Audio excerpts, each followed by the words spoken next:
Can't tell on So the you're air. hunting with Dusty one day. You guys get hammered. Oh God, Dusty and I. Well, we start off.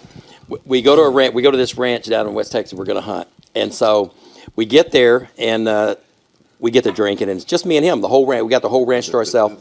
So we're supposed to get up early the next morning, daylight, and go. They're going to put us in these stands. So we get there. We're playing pool and we're having shots. You're killing me. We're having shot after shot after shot.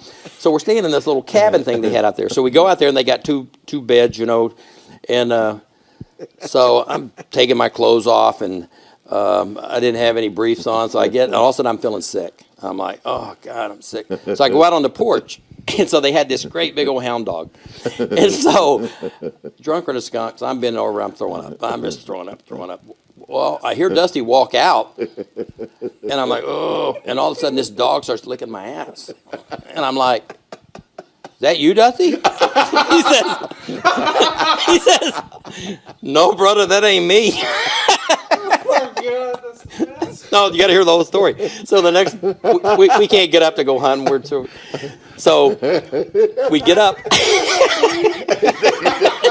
No, brother, that ain't me.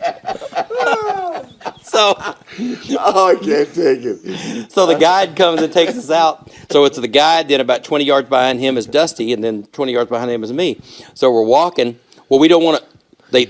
Every animal, they had fallow deer, they had elk. Well, an elk was like $5,000, so we didn't want to shoot an elk.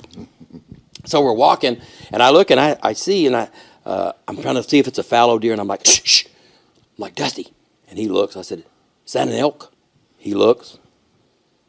No, brother, ain't no elk. So I'm looking. I can tell it's an elk. I said, no, that's an elk. He said, brother, I'm telling you, that ain't no elk. Well, all of a sudden, we did something. They ran. Well, behind the elk was a hog. He's looking at the hog. I'm looking at the elk. He's like, brother, that ain't no elk. And so he tries to shoot the hog, and he misses. So the guy says, well, go back there and shoot your gun. So they got like a 6-foot target, big white board. Yeah. So Dusty sits down, and they give me a spotting scope. So I'm sitting beside him. Dusty says, he had that lift, you know. He says, okay, brother, I'm gonna cut down on this one now. Let me get down on it. Boom. Well, he didn't even hit the 6-foot board. Oh, my gosh. Yeah. I'm looking. I said, you didn't even hit the board. Oh, well, let me cut down on one. So he says, I'm going to really cut down on this. I'm getting down on this thing. I'm getting down. Boom. Way up in the top right corner, puts a hole in the board. I said, you're like 3 foot from the center. He's like, that's it, brother. I'm getting funky like a monkey. I'm going to get down on this one here. I'm cutting down on this one just like a sniper coming out. Boom. I'm looking, and he says, ooh, I think I cut out on it too much. I look up, and it got so close to the scope, it split his eye open. When it kicked back, he's bleeding all down in front of his face. Oh, my God. Oh, my And I God. said, yeah, I think you cut out on it too much. And then he lays his gun down, and his scope just fell off. It wasn't bolted down. So his scope was moving around every time he was trying to shoot. Oh, can't take this. Mr. Oh, my Manning, God. thank you so much. Thank This you. was